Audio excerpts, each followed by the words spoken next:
Good morning. Good morning. How's everybody? Good. How are you? I'm excited to be here as always. It's good. It's just my age. It's good to get out of the house, have something to do. You're so old. Right. I am. Hi, Brenda. I'm the oldest rat in the barn. No, I'm not as old as Thad. You're. That's when I was in Raleigh all those years. The Secretary of State. Uh-oh. I think Brenda's trying to. She's breaking up. Anyway, the Secretary of State of North Carolina was Thad Ure. He owned the Angus Barn, big restaurant right outside between Raleigh and Durham. But Yeah. he was the longest serving state official ever. He was in that position for 50 years. He lived to be Wow. about 100, and that was his tagline: the oldest rat in the barn. The oldest rat in the box.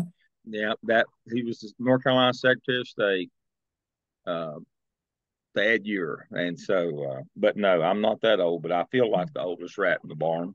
No.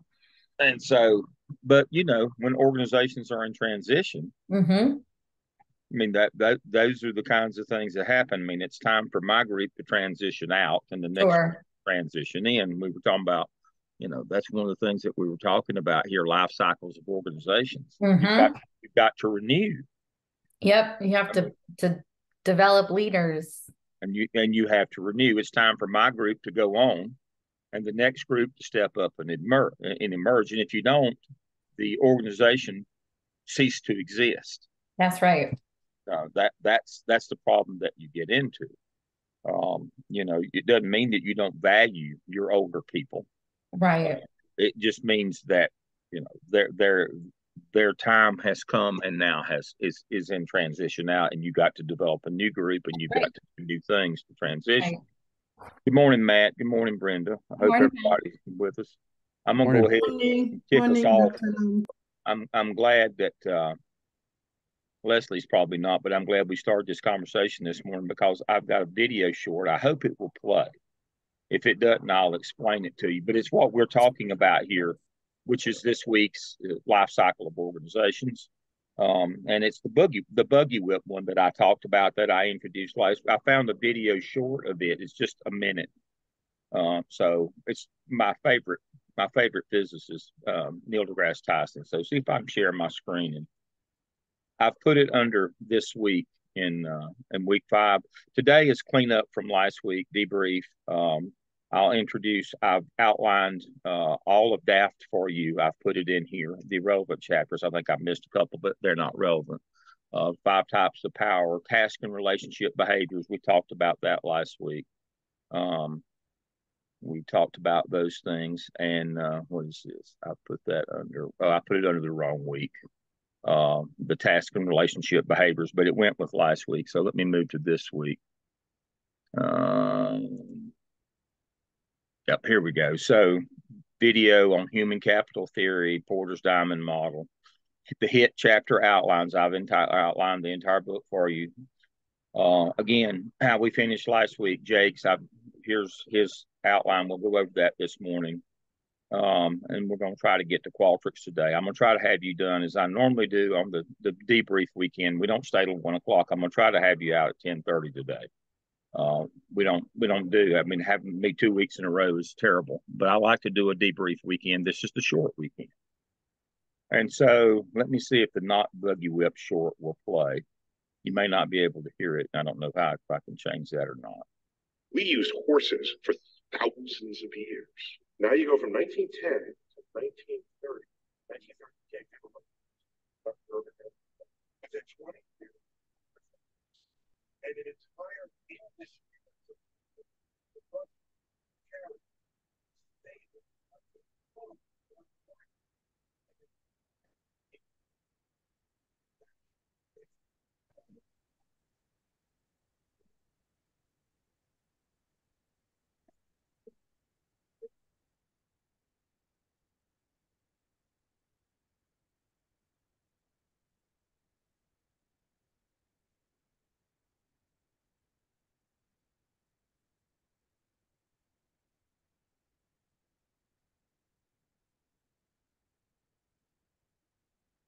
Y'all able to hear that? No. All right. Portions of it, but we were able to read it. No. Yeah, you should be able to read it. So the notion here is organizations have life cycles. Things have life cycles. Buggy whips, that used to be an entire industry. Horses were. Now you go to the stables, just like Leslie and her daughter go to the stables or go somewhere. You don't ride them on the road. Organizations have life cycles. You got to figure out where yours is, and you got to adapt, or you'll go out. I mean, that's the whole notion of that organizational life cycles. So, looking at this week's discussion boards, Brenda has analyzed her organization, and she's in the entrepreneurial, which is the beginning mode. So, Brenda, if you will tell us how you arrived at that analysis for your organization, where you are in the life cycle, in the entrepreneurship, collectivity, formalization, and then the elaboration or value phase. So, Brenda said hers is in the entrepreneurial. Brenda? Thank you, Dr. Lambert. Good morning, team. I want to analyze my organization. I gave an example of where I currently work. That is a very young university. It is a public university, and it is the youngest in the country. We have 37 public universities, and we are the 37th public university that has been constituted. The university is now 4 years old. And at its inception, we had a student population of 55. And basically, we have gradually grown from 2019, when the institution was gazetted by the government, up to now. We are under the mentorship of Nairobi University. So basically, I would say that it's a very, very young university. When it started, we had a staff population of, say, 10, but the staff population has gradually grown, and we are currently talking of a number of 112 plus. And so the reason why I said that the institution is still at an entrepreneurial stage, because it is equally young, and it is kind of informal. When I was going through the notes about the book that we are currently using, it has given a life cycle of an institution, which is entrepreneurial stage, collectivity, formalization stage, and elaboration. So I've picked my institution to be at the initial stage, because we are only 4 years. And so trying to put up structures in place, trying to bring on board the workforce that fits the institution, trying to link up the departments and the schools and faculty, and of course, trying to bring on board the workforce that will be able to drive the mission of the institution. And when you look at the organization structure of the institution, the gazettement of the institution is that we are supposed to have the principal, and those under him, the reporting structure indicates that they are supposed to be 2. But we currently only have 1 deputy principal who is supporting both administration and academics. So there is already a gap in between, in that the organization is lean as at now. And of course, informal, I would say, because the leadership is in a way that it flows from top to bottom, and it is very lean.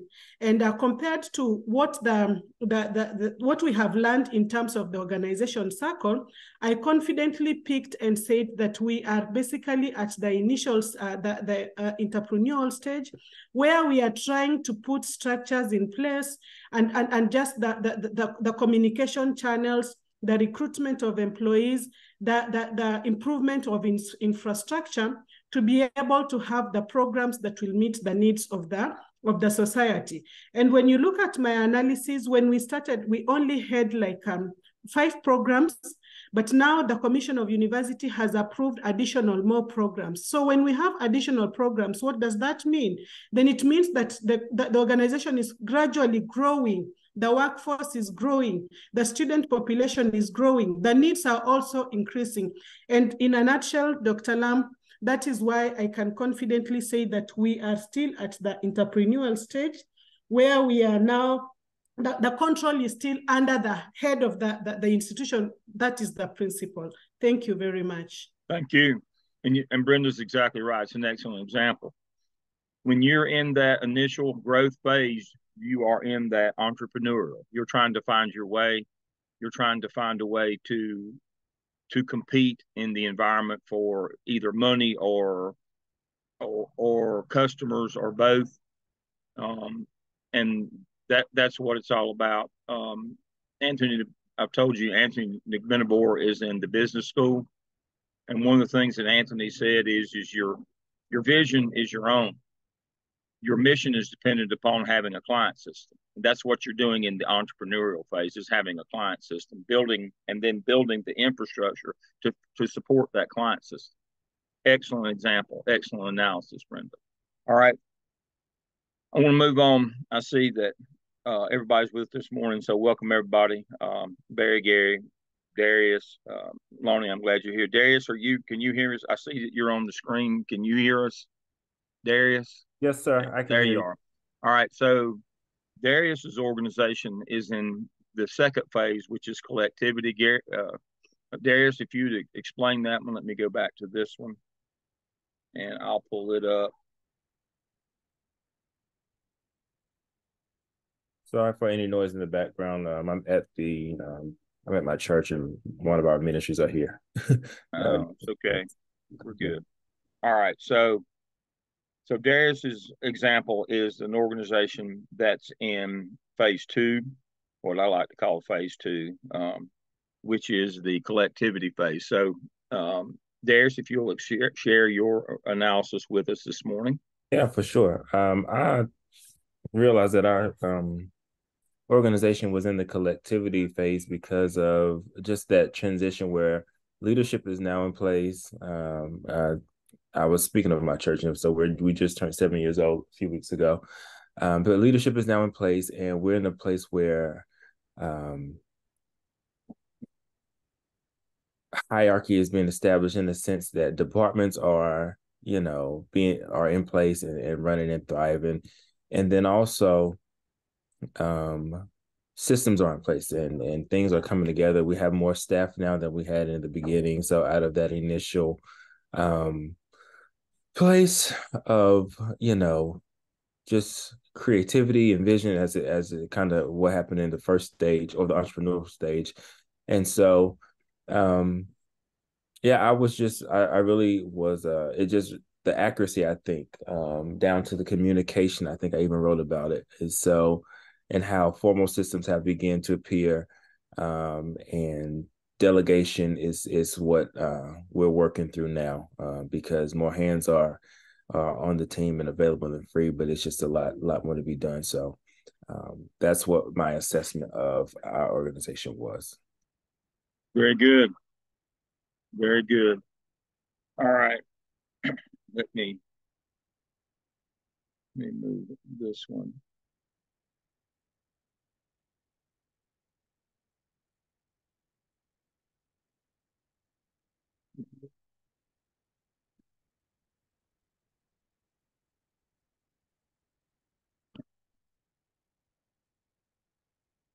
Barry, your submission did not have a document. I just wanted to remind you of that. I don't know if you caught that or not. Okay. I wanted to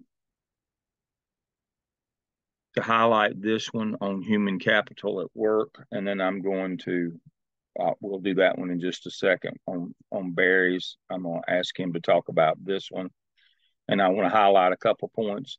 But I am going to go off script for a moment here, talking about organizational life cycles, and I'm going to go to Leslie, and I want her to do a quick analysis of the life cycle of Gardner Webb University. Where are we in that life cycle now, Leslie? Well, I was going to actually ask you. I'd love your opinion on that, but I think we're at the formalization stage, and the reason I say that is because there has been a lot of turnover within faculty and staff for good, bad, lots of different reasons. And with turnover in an organization, of course, comes new experience. And although we have had a new president for maybe, I think 5 years now, I say we're still at the formalization stage because we are bringing new ideas to the organization.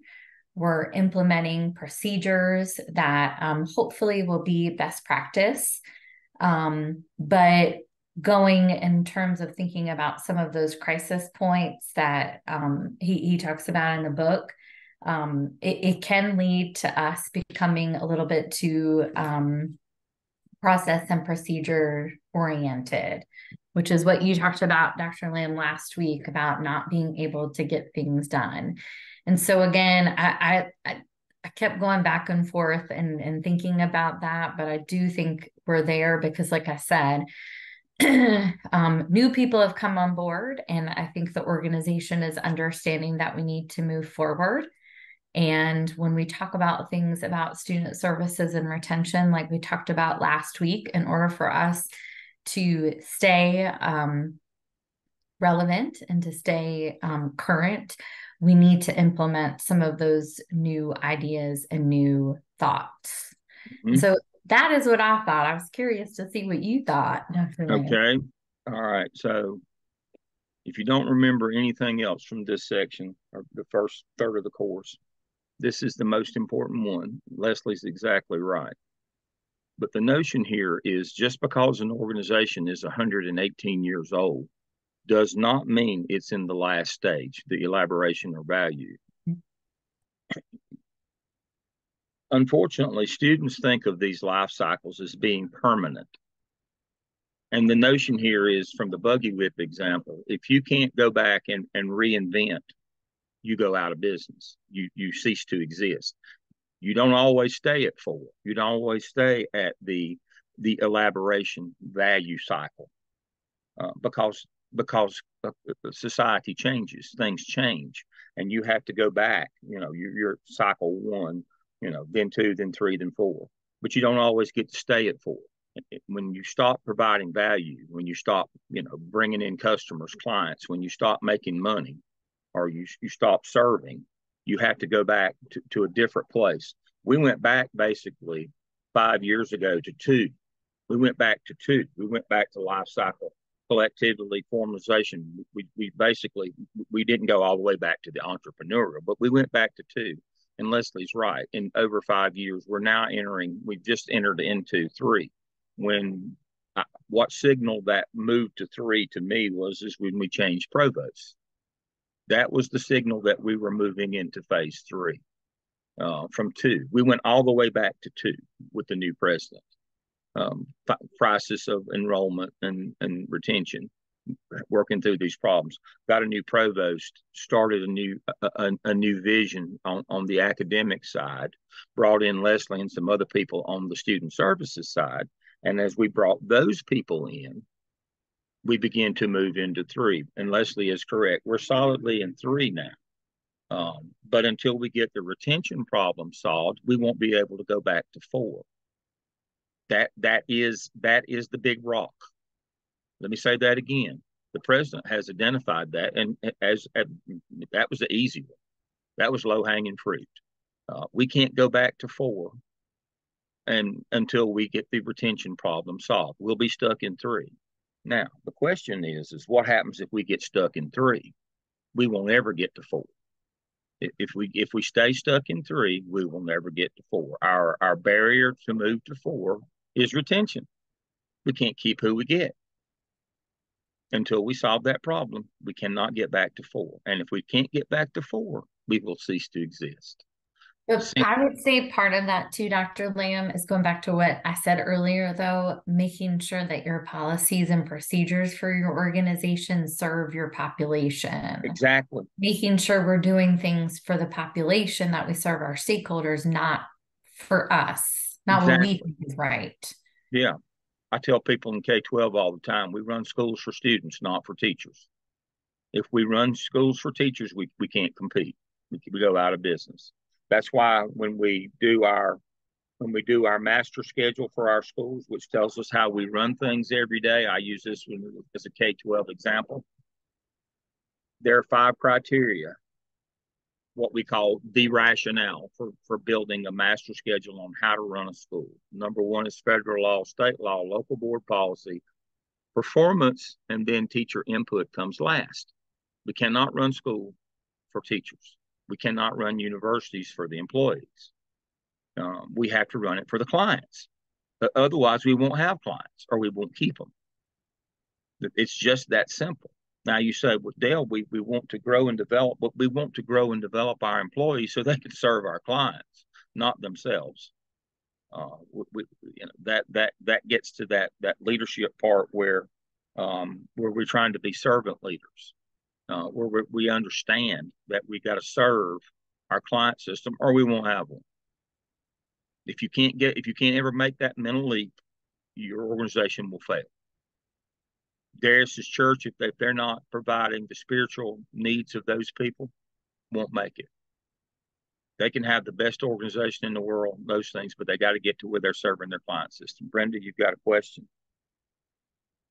Dr. Lamp, it's just basically not a question, but what I've just picked from your discussion is that an organization can be at formalization stage and then find itself backwards to collectivity. Is that right? Yes. Oh, I didn't know that. These cycles have to be fluid. They have to be. They can't just be a partition. I made it to the next one. I'm always going to get to stay here. That's the buggy whip example. But because I've been here for 118 years, I'm in the last stage. I can always get to say in that last one. You don't. When times change, you find yourselves back somewhere else in that cycle. And if you think, why do we keep on doing that? Because we always did it. That's the worst answer in the world. Usual customary practice. We do it because we've always done it. We do these things and we keep on doing more and more of them. That's the 2 gallon. I make you drink 2 gallons of water because I think that'll make you fry. We keep doing the same thing over and over again and expecting a different result.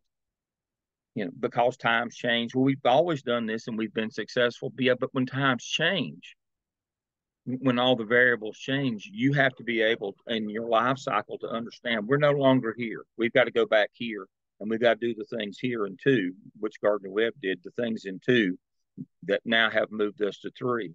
And now we've identified problems in life cycle 3, the formalization, that's going to prevent us from going to 4 and providing value again. And our big rock is retention. It's just that simple. I know there's a lot more factors in there that play into this, but you got to be able to identify those big rocks, and you've got to understand because you got to 4 doesn't mean that you get to stay there. The people that were in the horse and buggy industry prior to the automobiles, they were in 4 and thought they got to stay there, but they didn't.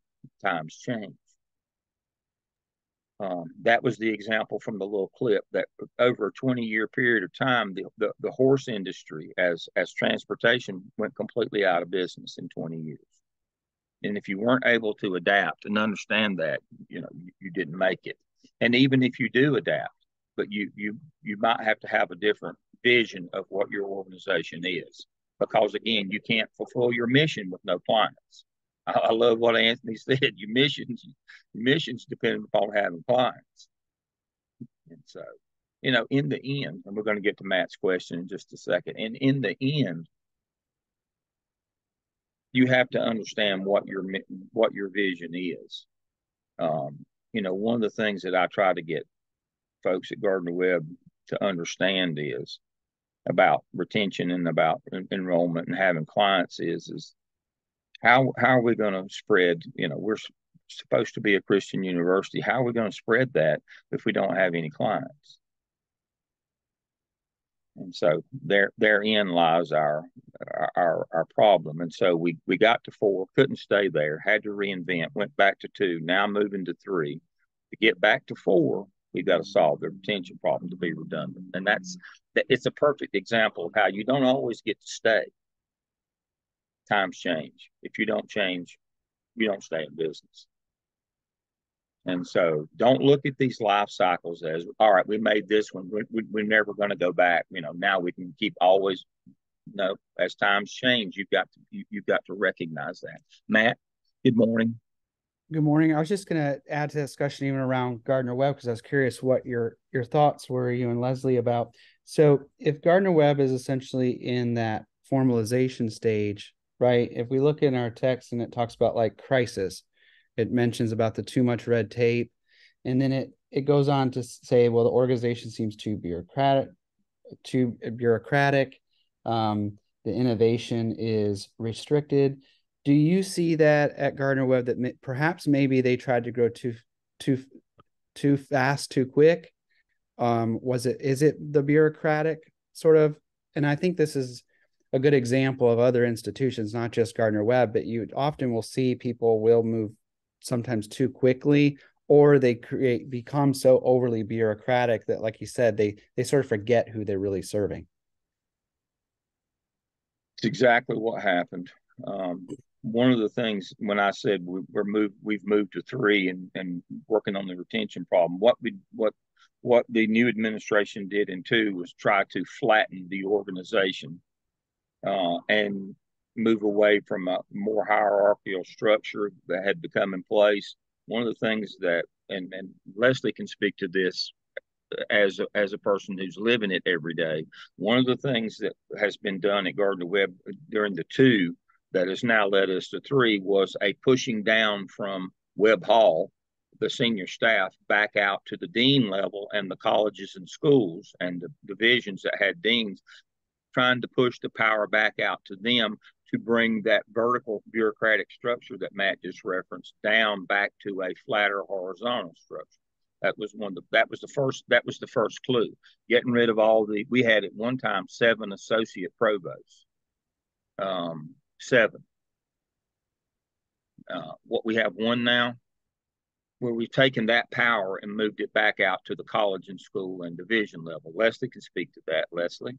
Well, and the other thing I would say, and I'll give you an example from something that happened this week, and this is why I appreciate Dr. Lamb, because he understands you got to hustle every day to keep your people. So, I would absolutely say that yes, we've pushed down in terms of leadership in different ways.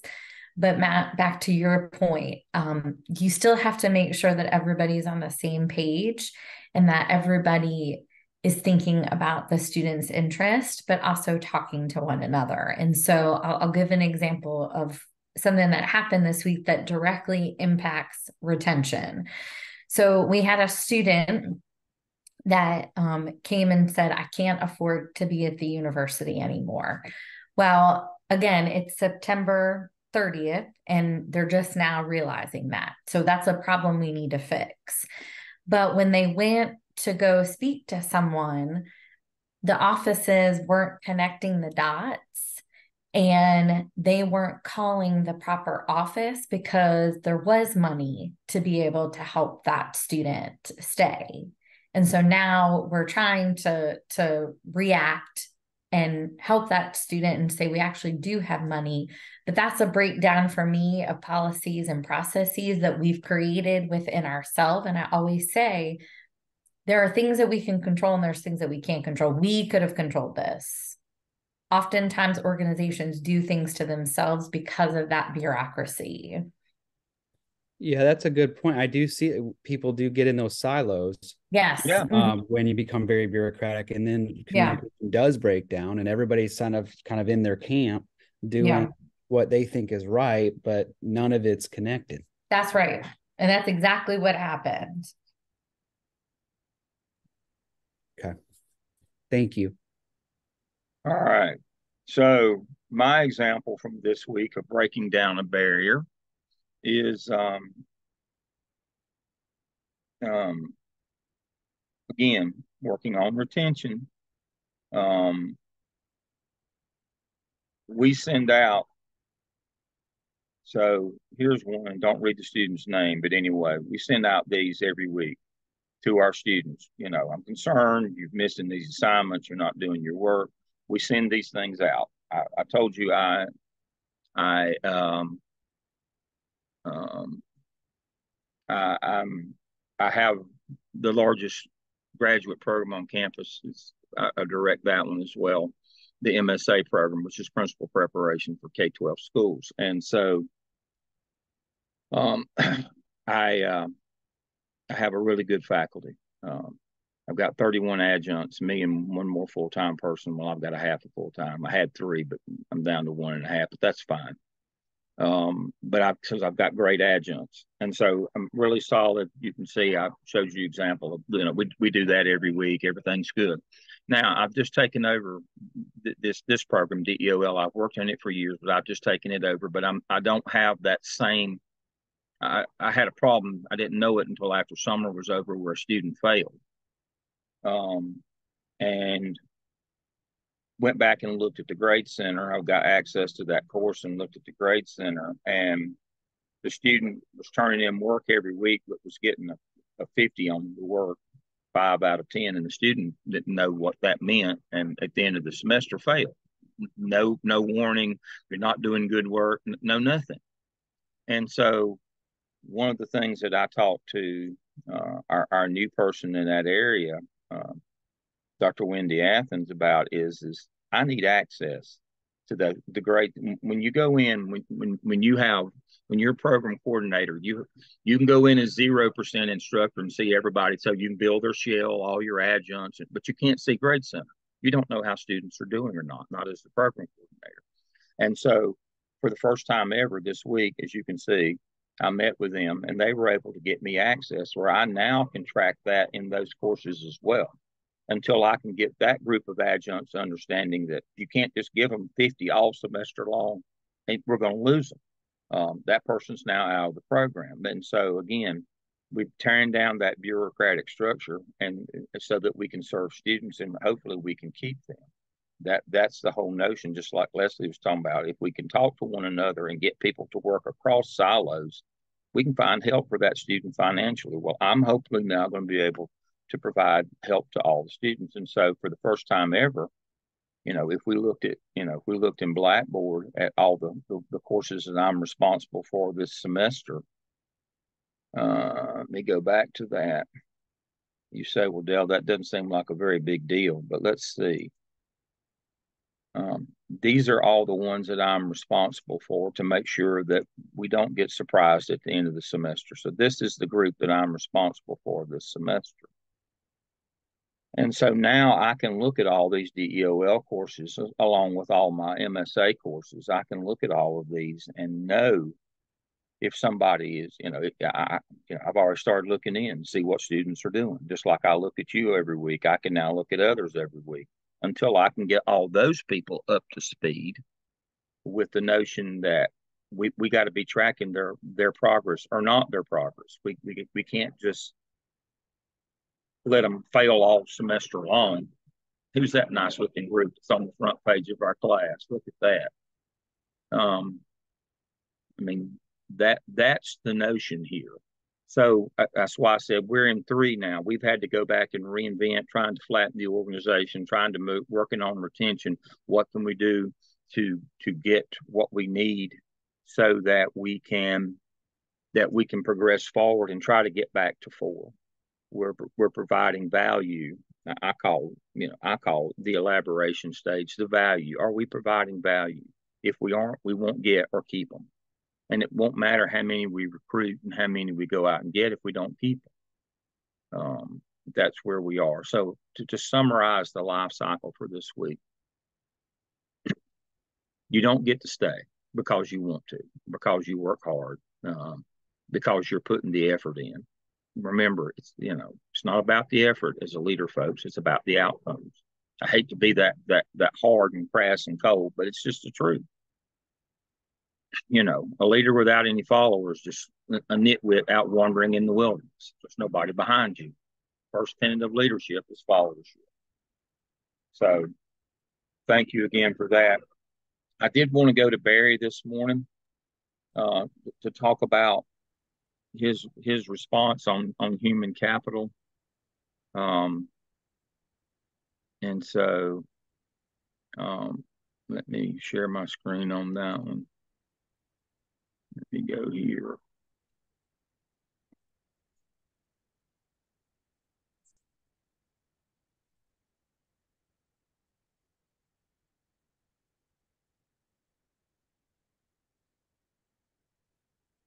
All right.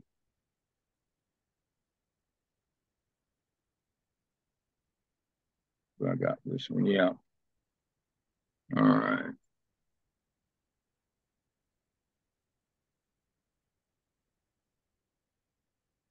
All right. So, Barry, talk about this one. Sure. Good morning, everybody. And Dr. Lamb, I just replied to your last comment on the other discussion board. I'm not sure how I did that, but I reposted it. Okay, thank you. Okay. So of course we're talking about the human capital element. I was intrigued, especially after last week, since we've been talking about theorists. So I wrote down three theorists, even though it's not in my discussion board. There were three theorists that the video talked about. Horace Mann, who's considered the father of human capital theory, and he believed that economic value was created by skill, value, education, and achievement. And then there was Theodore Schultz in the 1960s who first used the term. But then I think the one that really grabbed my attention was Daniel Bell, who in 1973 talked about the post-industrial phase and how that the jobs now will require less blue collar and more white collar.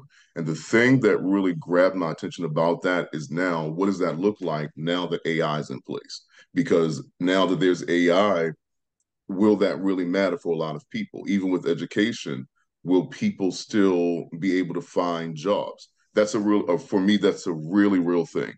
So that's one thing that just caught my attention. I just wanted to share that. But the other thing that caught my attention when we were talking about human capital, about corporate social responsibility. Normally, when we hear corporate social responsibility, we think about the external. But as it relates to the human capital theory, corporate social responsibility also includes the employees. And so that includes making investments like salary bonuses, corporate pep talks, team building exercises, and things like that. And two of the organizations that I looked at was the Citigroup. And Citigroup, in their situation, they had a crisis in 2008. And so what they did, because this book was written in 2000, this article that I used was 2016, what they were doing at that time, what they were trying to do is to do damage control, essentially, and trying to make sure that they dealt with the concerns of the company so that they didn't lose their human capital. The other company that I used was Starbucks. The interesting thing about Starbucks has a high retention rate. They have people that stay with Starbucks forever because of the fact that they invest in their employees, the pay is competitive, and they also provide educational support. For instance, if people want to go to school, they pay for that. But even amidst all of Starbucks' success, they did a social media campaign to see what was going through the minds of the employees, and they wanted to find out how can we tighten up our process. And I think that's interesting because it correlates to our earlier conversation. So it keeps them from being stuck in a particular area of the life cycle of the company. So I think that's critical. I think the other thing that I want to share that I wrote down yesterday while I was watching, it talks about human beings. Human beings start out as human resources. I find that intriguing because we just automatically think that when we think of human resources, we throw that term around in the corporate setting. But according to this theory, human beings move from being human resources, and then through inputs of health, moral values, and education, then they become human capital. So I found that intriguing. So that was my take on what we've read or learned about human capital, the human capital theory, I should say. Yeah, that's exactly right. Because you've got to develop your people, professional development. You've got to compensate them. If you don't have people, you can't deliver your mission. Correct. That's the notion here. And so that swings us back to to task and relationship behaviors, how you treat your employees. That swings us into that one. And I want to go over that one a minute, and then we're going to talk about Jakes and adversaries or partners. We're going to look at that one, but I want to swing us over to look at task and relationship behaviors. Now, this is from the HIT chapter outlines, and we're going to go through that lastly this morning. But to Bear's point, task-oriented leadership and qualities of relationship-oriented leadership. I put this in this week. And you know, task-oriented leaders are focused on the necessary tasks. These are the punishment reward people, that those kinds of things. And then you've got relationship-oriented leadership that understands that we have to support our people if we want to fulfill our mission. And that's what we're talking about here. Is we've got to grow and develop them and give them the opportunities to actualize, self-actualize. If we don't, we won't keep them, and we continue to reinvent the wheel all the time. We never get out of that phase two. We never move out of the collectivity phase into the formalization if we can't keep our employees. And so here are the kinds of things that we're talking about. People say, Deol, what are you talking about? Task and relationship behavior. Well, here they are. Task-oriented behaviors are emphasis on work facilitation, structure, roles, tasks. Again, building that hierarchy or bureaucratic structure that Matt was just talking about. Produce desired results is your priorities, not your people. Emphasis on goal setting and clear plan, strict use of schedules, step-by-step plans, and a transactional leadership, punishment, reward, incentive system. Those are task-related behaviors, task-oriented leaders. Relationship is interaction, facilitation, relationships, well-built, positive relationships, emphasis on team members and communication, facilitation, and frequent team meetings, building their capacity. The focus is on them. So the notion here is, yes, we've got to serve the client system, but we serve them through the people that we hire that are our employees. And so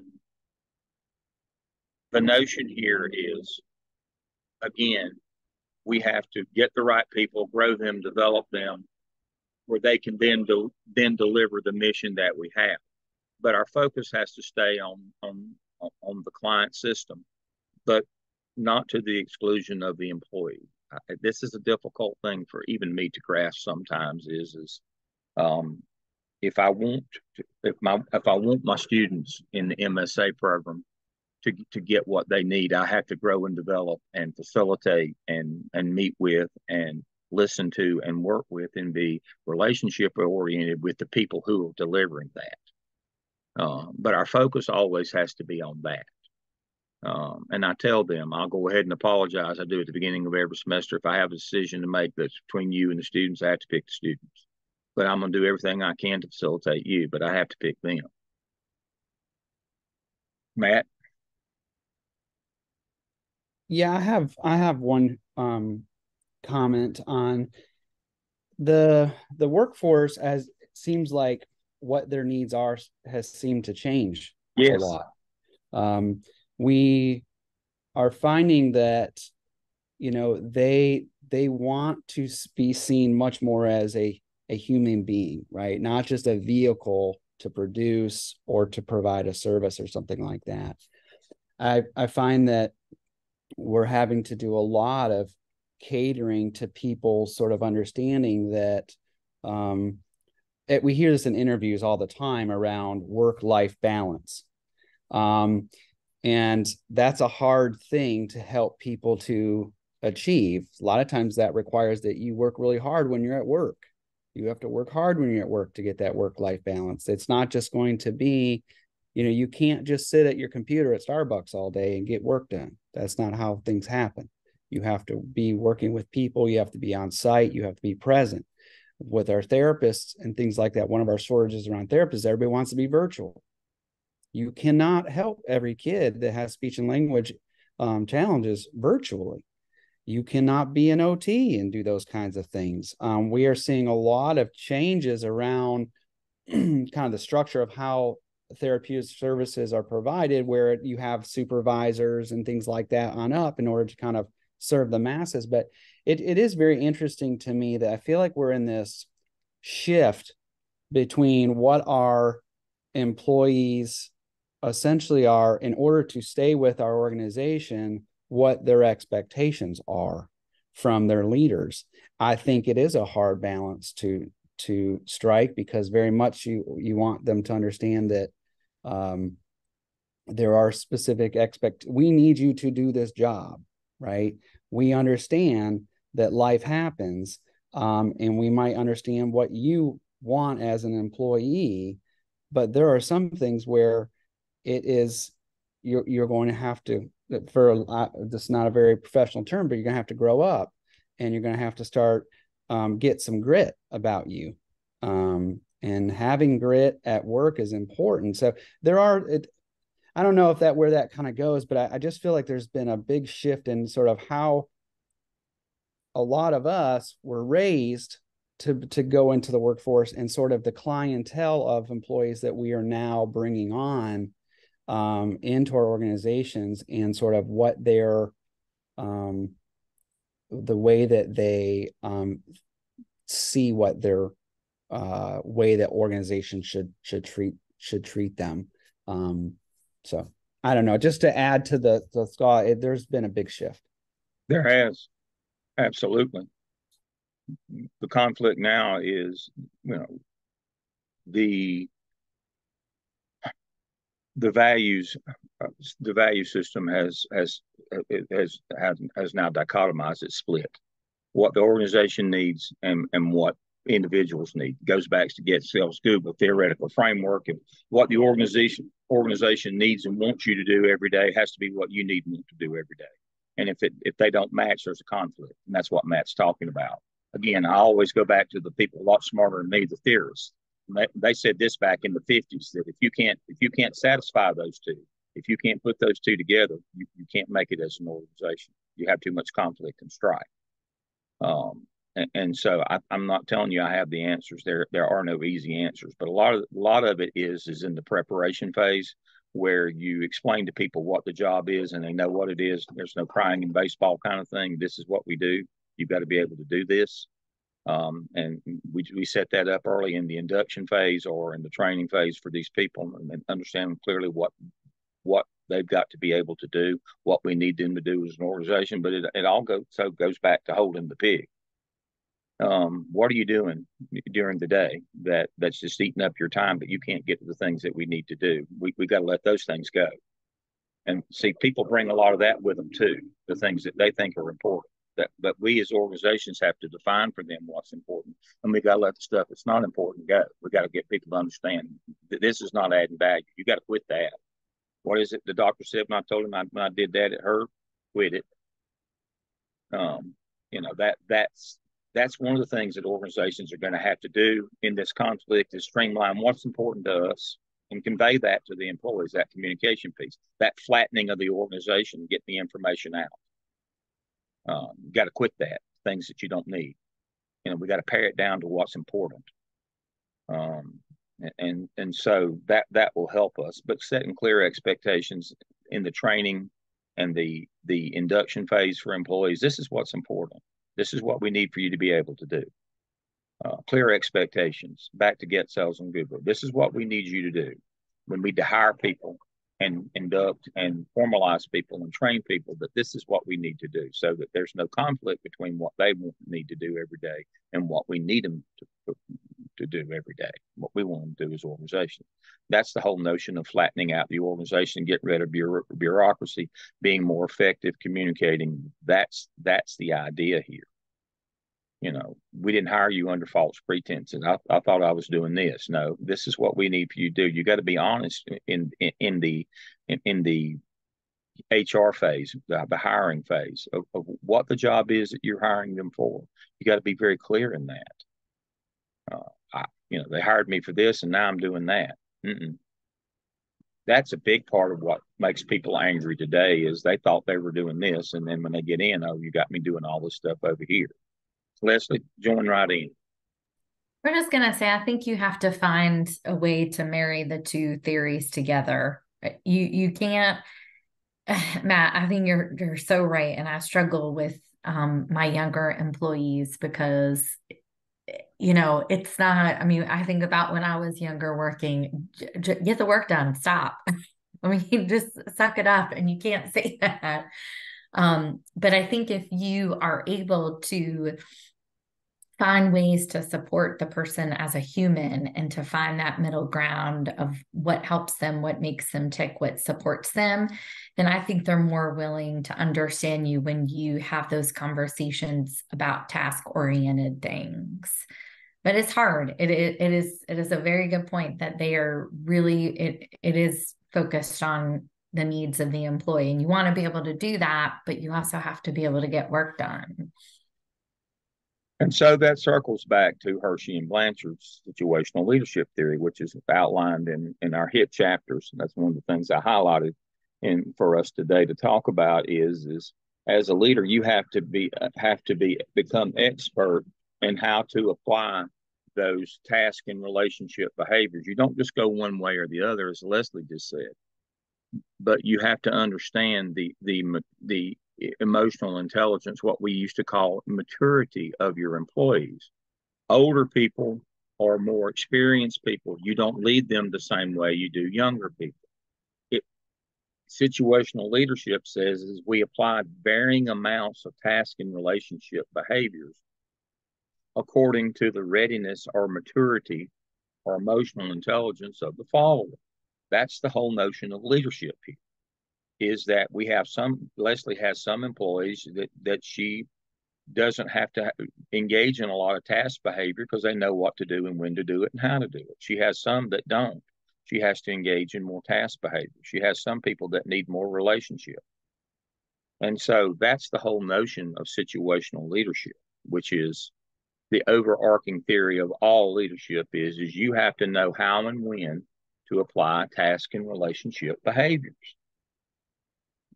To Matt's point, young, that there's a conflict. You have to be very task oriented sometimes and say, you can't do this virtually. I need for you to do it this way. I'll facilitate you to do it this way, but you can't do it that way. That won't work.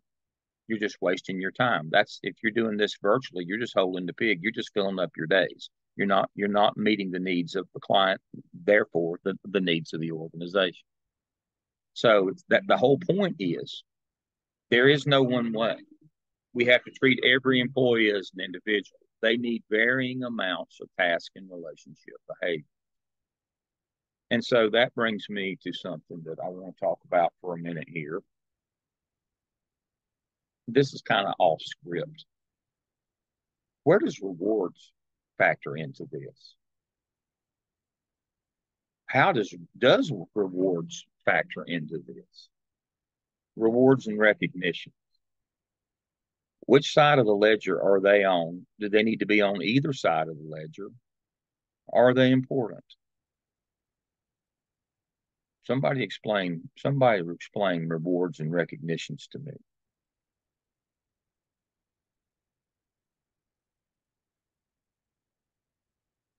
Does everybody in the organization need it? Do they need it at the same level? For some reason, my perception of organizations is it's kind of like every kid getting a trophy in soccer. We're handing out rewards and recognitions just by the basketful now. Dr. Lamb, I can't really readily answer your question, but I think speaking to the difference in generations, I think one of the things that's really a problem for culture now is what I call the entitlement syndrome. Is that people feel entitled just by, I guess, being present. Yeah. And I think that's one of the things we have to work through. And I don't have the answers, but I do recognize it's a problem. Mm-hmm. We heavily reward now. We heavily recognize now. We've fallen into the trap that we're now rewarding expected behavior. That has become. I think that's a trap that you fall into that spirals out of control. I mean, what do you do next? I think that's part of our. I think that's exactly it. That's part of our young person problem. They've never been told no. They've never been told their work isn't good enough. They've been given rewards and recognition for just showing up, and that has fed that culture. I was going to jump in and say, I think sometimes just recognizing, to your point, Dr. Lamb, yes, there are certain things that we all need to do that are part of our job. But sometimes people just need to hear, thank you, or you did an excellent job. I know personally, I need to hear that. Just because it reaffirms what I'm doing. And yes, I should be doing it, but sometimes you just need that feedback. But I think it goes back to what I said last week during our presentation. Different people need different things. And they may need just that thank you, or they may need a big show of things, or they may need a gift. And I think there's ways to do that is not going over the top and not saying everybody gets a trophy. Still saying, look, I appreciate you've been stepping up or doing this. I'm going to, this is what that recognition is going to be, or that reward. Yeah. The point there, we'll get to you just in 1 second, but the point is we can't recognize and reward expected behavior. We need to make sure that it's the thank yous and the recognitions are the over and above behaviors. We've set the bar way too low for rewards and recognitions, and where do you go from there? That gets into what are we going to do to top that?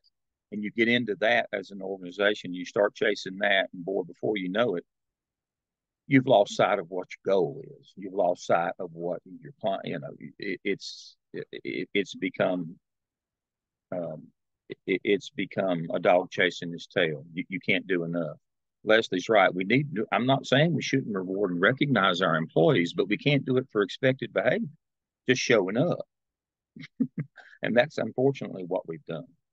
That's why we're in this, to Matt's point, we're in this young people, this work-life balance, is they think that just showing up is, that's going above and beyond just to come to work, when it's not. And they want to do what they want to do when they get there. We have to define what we need for them to do, and we reward what we define for them to do, not just showing up. Yes, Leslie's right. We all need rewards and recognition, but it's got to be for the above and beyond. It's got to be meeting the goals of the organization. It can't just be for showing up. Everybody can't get a participation trophy every day. But unfortunately, that's the environment that a lot of young people have grown up in. They got trophies for participation. And that has translated to the work culture, as Barry's talking about. That's translated to the work culture, unfortunately. And they think they've given blood just to come to work every day, sober and clean clothes. That's a problem. But organizationally, we can't keep feeding that as organizations, because we can't keep up with that. It becomes our goal every day. It becomes our mission. Our employees become our mission rather than the client system. And that's called goal displacement. That's what happens when you get so deep into that reward and recognition. When you start rewarding expected behavior, you're in trouble. You're in trouble. You're getting to the end of your life cycle, unfortunately, unless you can reinvent that. Brenda, join in with us. Thank you, Dr. Lamb. I really want to get to understand the reward management. It's because it's one of the functions of the human resource. But basically, my interest is just to get to know, does reward influence performance? Because when you look at many organizations, they are basically leaning on monetary rewards.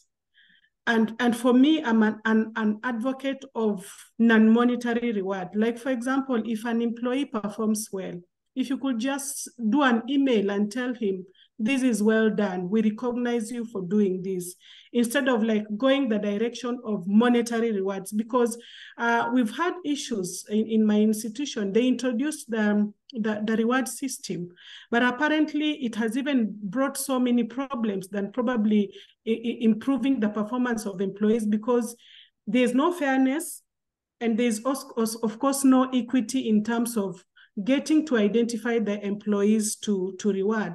So I really don't know whether reward influences performance at some point or not, and whether we should, as organizations, lean to non-monetary reward which will intrinsically motivate an employee than going for monetary rewards. Thank you. Okay, so excellent, Brenda. All right, so again, in our HIT chapters, They hit on Hertzberg, and I am a big fan of Hertzberg. Satisfiers, dissatisfiers, motivators, and hygienes, whatever you want to call them, things that make you stay and things that make you go. And to Brenda's point, you can't get into the monetary either, because working conditions are what make people stay. Uh, you can't make people stay with money. You can't just money whip people. If you have bad working conditions, they will go. That's what you're supposed to learn from Hertzberg. Is that this notion I can treat people any way I want to, as long as I give them more money, they'll stay. That won't happen. It's all about working conditions, task relationship behaviors, expectations being clear, matching.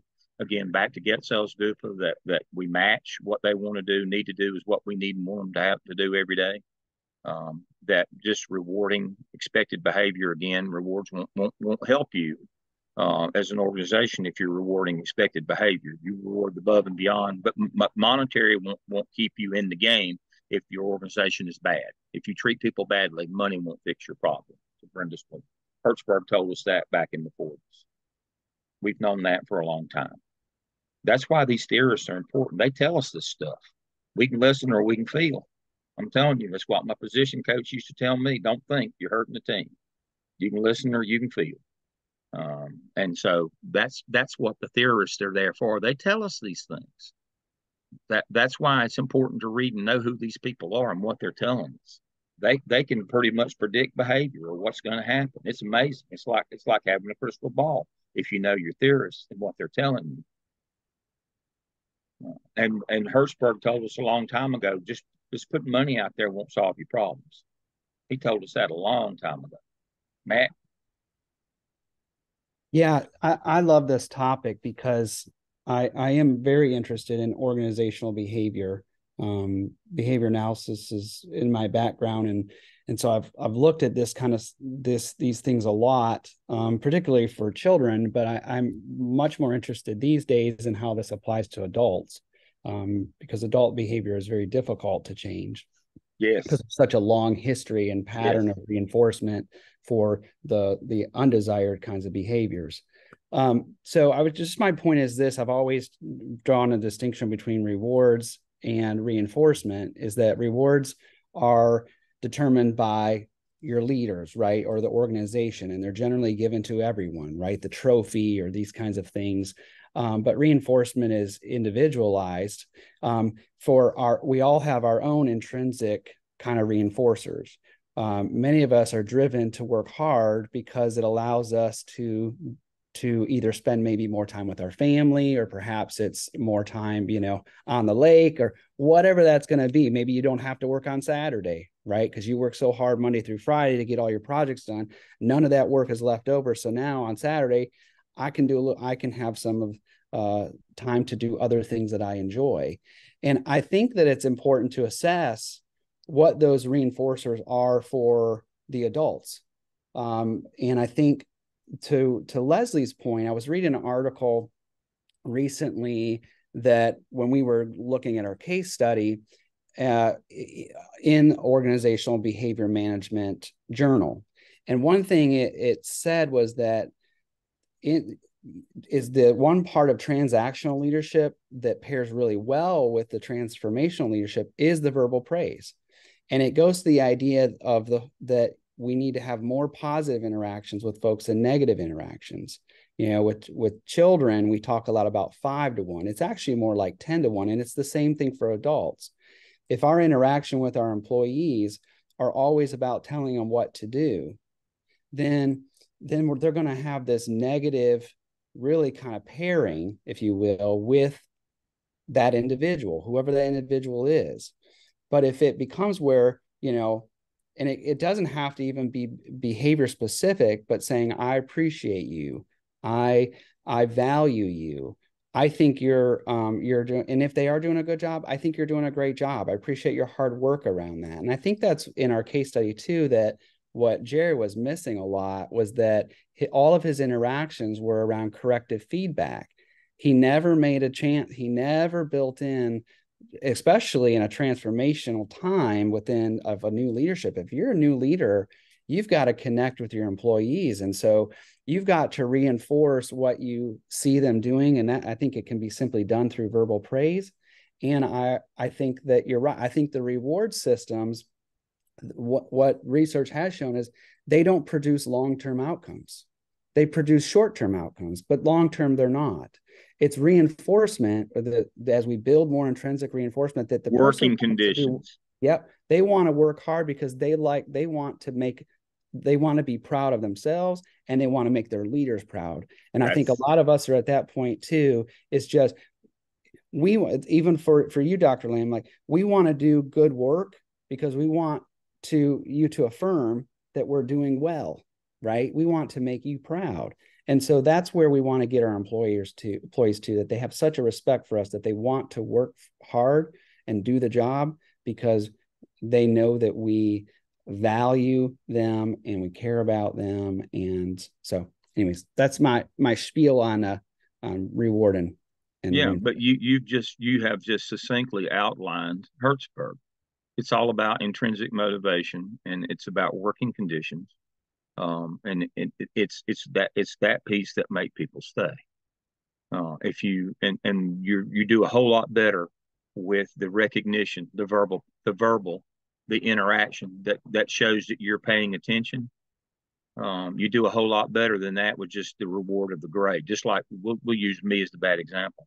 I mean, I go over these things because I want to recognize you and your thoughts and the work that you've done, and that I value that, and that I read all of these things.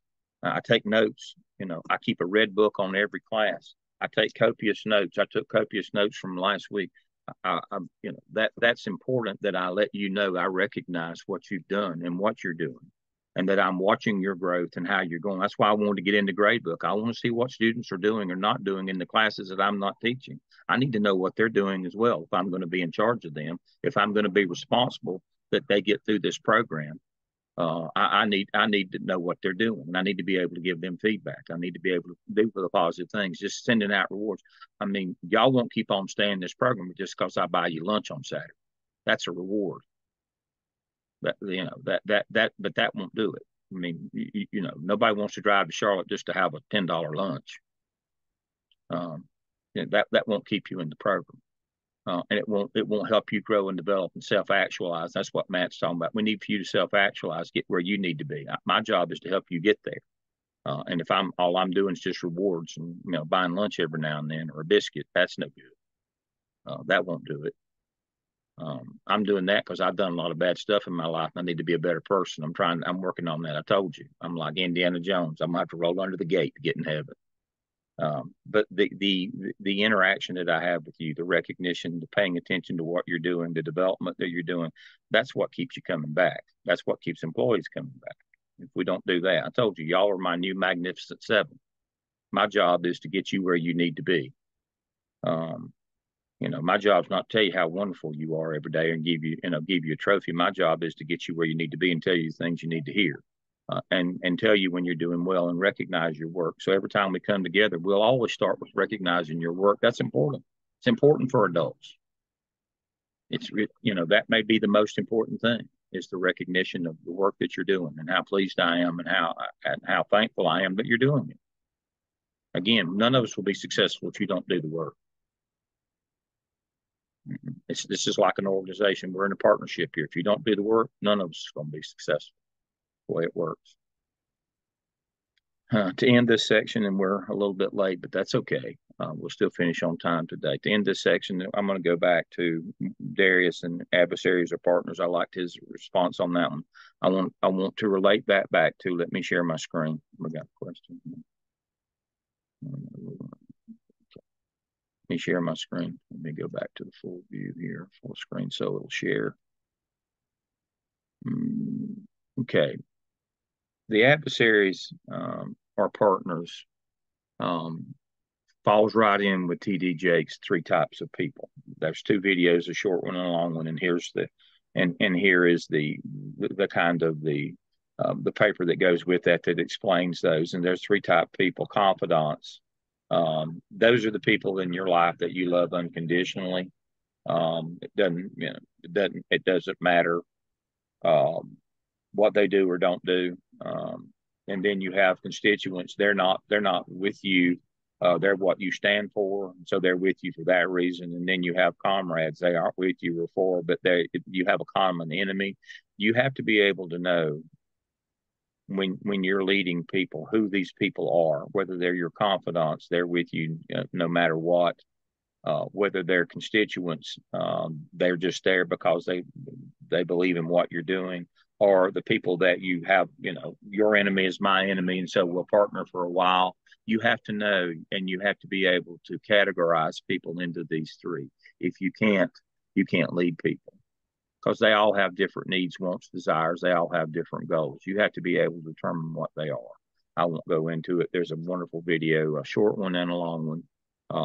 It's worth the time investment to watch them, but if you don't, you can read these and get the gist of what we're talking about. And it gives you some good notions of these people, but it goes back to adversaries or partners. It follows up on that. This is a really good one again from Bishop Jakes. You should invest some time in this to try to determine that.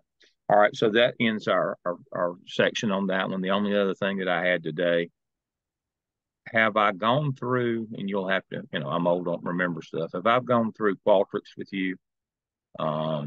We've gone through that. Has anybody gone in and tried to do some of that? Very good. All right, so that's our dissertation piece. I always try to make sure I touch dissertation every time I'm with you, because that's the reason why you get your doctorate or you don't. It's not the coursework, it's the dissertation. So if I forget, y'all remind me. Remember, I'm old. Every time that we get together, I'm going to do something that's going to help us down the road toward our dissertation. So I've already covered Qualtrics with you. If you're in there working, I would encourage you to use that and begin to understand survey building, how to collect data, the purpose of it.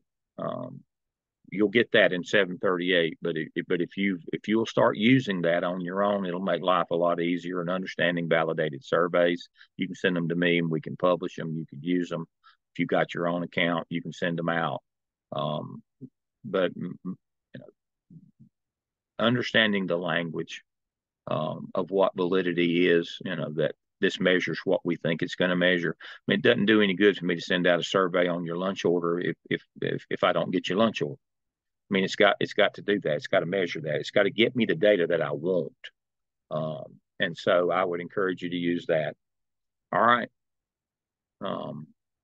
So that concludes that segment. I don't have anything else today for you. Again, this is always just a wrap up from last week. Introducing, we're moving again now into the middle part of the course. I have drafted all of the DAF chapter. We got that for you. I've highlighted some things this morning in those that I thought was important, but I pulled out what I think is the meat of that book. Again, you can read that.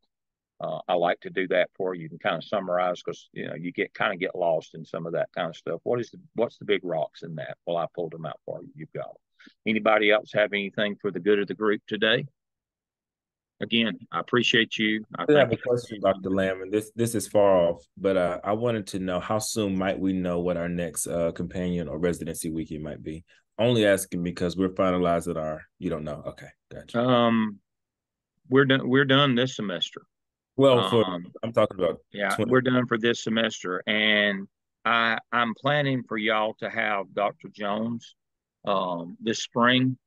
And so what I can do is I can get in touch with her, and she's good about getting those to you. We normally have those around October, and it's going to be October this week. And so I will write myself a note to touch base with her for her spring schedule. All right. So I'll call Betsy later today. Darius, what are you asking about? I don't know what you mean. I want to know what weekend you'll meet next semester in the spring. Oh, okay. Okay. The spring residency weekend. Dr. Lamp, I also wanted to get some assistance with regards to where I can get the modules for dissertation. I've really struggled to get them, but I'm not able to. I wanted to commence reading the modules so that I can get the certification. You talking about CITI? Oh, yeah, sure. Yeah. Okay. So share my screen. All right. So I can close that. I can close that. So, all right. So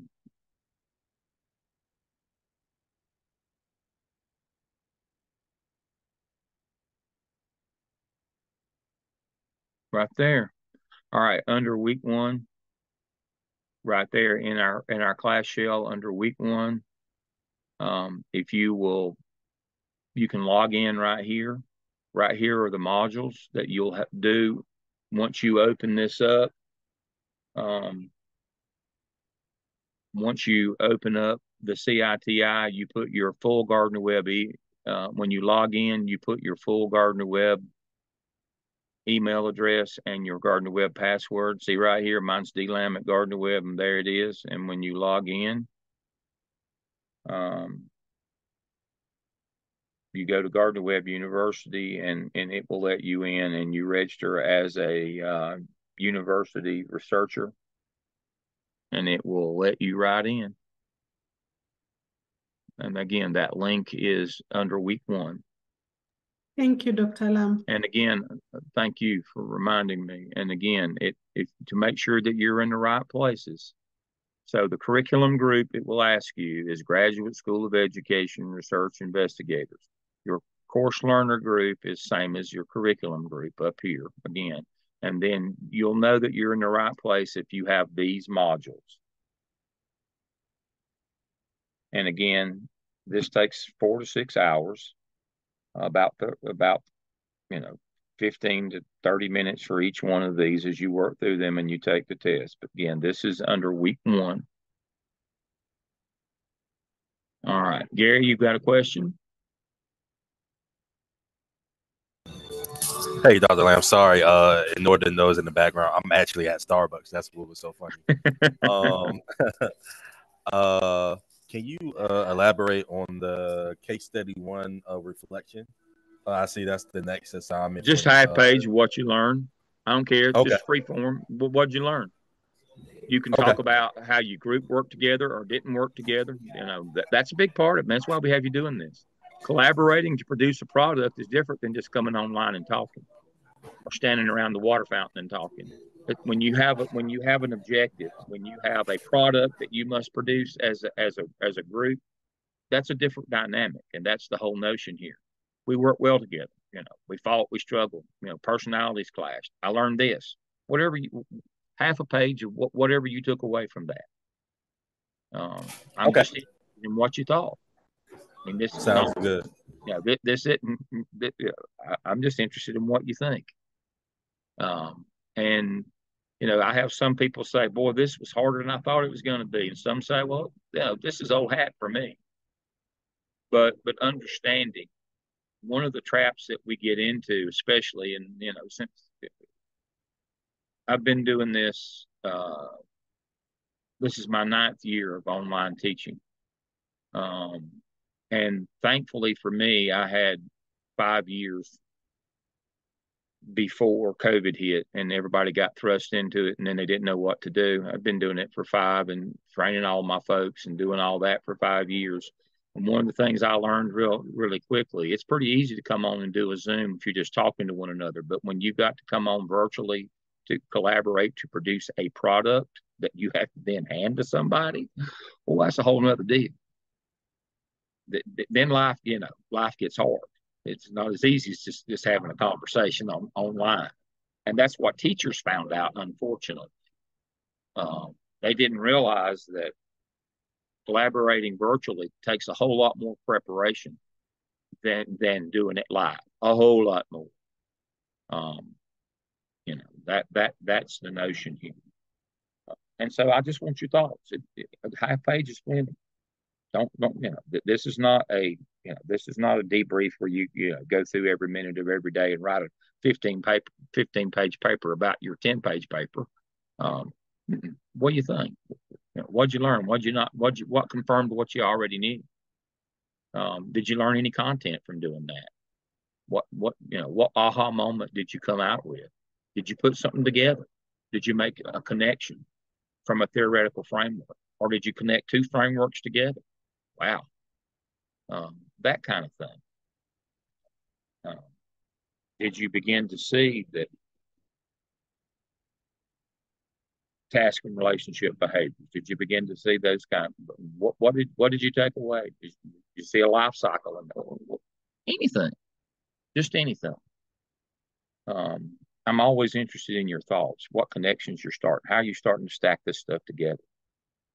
How's it starting to make sense to you, and what you need and what your leadership style is going to develop into. In the end, this is a leadership program, developing you as a leader, knowing all the facets, and having a toolkit full of stuff that that you can apply to situations. So I told you, if you learn something in these foundational courses, when it comes to dissertation time, it's easy because you know where you're going, you know what you're doing, you know what it is out there. The problem with dissertation is when you don't know anything. And then that's when you go down this rabbit hole and that rabbit hole. This is the time for the rabbit holes, learning stuff now, not at dissertation time. We got to be focused at dissertation time. You're going down rabbit holes now, learning stuff, wormholes, whatever you want to call them. You're doing that now. That's what the foundational courses are for. It's for you to, Barry does this all the time. He gets on this one and he goes to the next one. That's what we're talking about, going down the rabbit hole. This article leads to that one or that journal or that author or that book. And this is the time to be doing that. You have time to explore those kinds of things. My job is just to guide you, when you do virtual, and even when you're doing face-to-face, when you're working with adults, you need to be the guide on the side rather than the sage on the stage. You just need to be guiding people's learning and let them go down the rabbit holes. This first 3-4 semesters, that's what you're supposed to do. You're supposed to go down the rabbit hole, not at dissertation time. When we get to 738, you got to be focused. Otherwise, you won't finish, or you'll be as old as I am when you do. Neither of those are good options, by the way. We start on time, we're going to finish on time. Again, if I have to carry you, and part of that is I need you focused when we get to 738. I need for you to know you've already been down all these rabbit holes. You've already done the sweat equity work. You've already explored all these things. You've got an idea of who you are and what you want to do. And then my job is it doable? We'll find a way to make it doable at that point, and we'll narrow it down. We won't broaden it out. We'll narrow it down. My last one here is an example of one of my doctorals in EDLS. When we started out with principal self-care, she thought, I'm going to have to bring other things in because there's no way I can ever get 100 pages out of this. No, we need to narrow it down. So let's see what she did. Let me share my screen. So she sent me her first rough draft of her final last night. And so,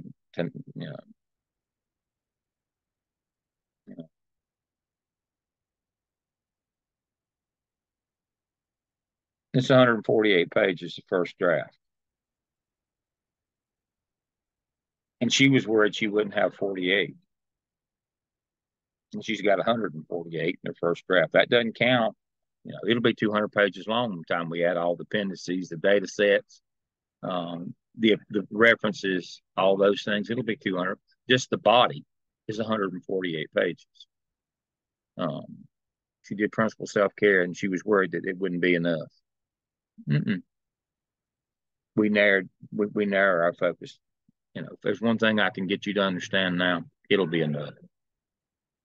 Go down all the rabbit holes. Get very specific on what you want to do. Know who you are and what you want to do, and we'll make it happen. And so enjoy your time now going down the rabbit holes, because there's no penalty now. It's not like in dissertation phase, if you go down the rabbit hole, it takes you an extra semester or 2 or 7 because you didn't have a direction. You can do that now. There's no penalty. But have fun. Learn stuff. Get into it. Get invested in it. This is going to be who you are in your career going forward. Get invested in it. Find what you want to do. It's the best advice I have. Learn something in the foundational courses, and then if I'm as good as I think I am, as a methodologist, it won't take but a minute and we'll get it done. What's next? Look at us. We finished 6 minutes early today. It's almost like I do this for a living. I'll see you again soon. Everybody have a good week. Bye-bye. Bye. Bye, Thank you everybody. again. Thank you, Thank Dr. you Lamb. again. Have a great day, everyone. Have a Bye, great day. bye, And bye. Y'all as have a great always, day. thanks for choosing Gardner Webb.